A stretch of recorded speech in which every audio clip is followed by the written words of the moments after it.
Dirty Angels, the action thriller helmed by Martin Campbell, was expected to soar with its premise of a daring rescue mission by an all-female commando team in Afghanistan.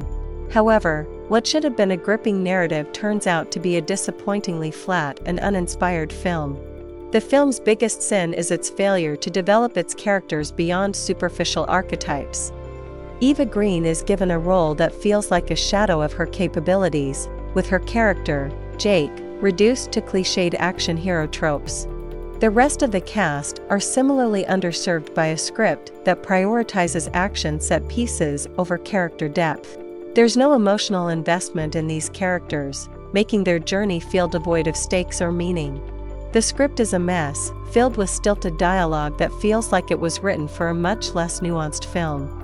The attempt to inject political commentary into the narrative feels half-baked and simplistic, serving more as background noise than a meaningful exploration of the complexities of the region or the issues at hand.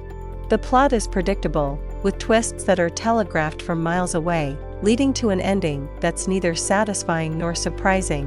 While Campbell has a history of directing compelling action, this movie falls short. The action scenes, though plentiful, lack creativity or tension, often obscured by shaky cam or cut too quickly to follow. The CGI, particularly in the more ambitious sequences, is notably subpar for a 2024 release, making the film feel dated. The film's attempt to showcase the harsh realities of war through violence feels more exploitative than insightful, with gore used for shock value rather than to serve the story. The movie struggles to find its tone, wavering between gritty realism and cartoonish action heroics. This discordance is jarring, undermining any sense of immersion or seriousness the film might have aimed for. The title itself feels like a misnomer, more fitting for a campy exploitation flick than the grounded thriller it attempts to be.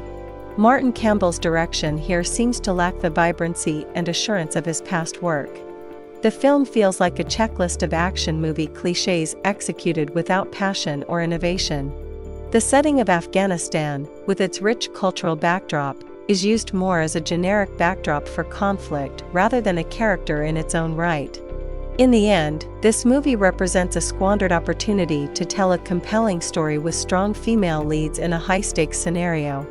Instead, it delivers a film that's as forgettable as it is uninspiring. With a script that fails its cast, action that lacks both style and substance, and a narrative that never manages to connect with its audience, this movie is a letdown for fans of action cinema or those hoping for a thoughtful take on modern warfare. It's not worth to spend time to watch this. We do not recommend this movie at all.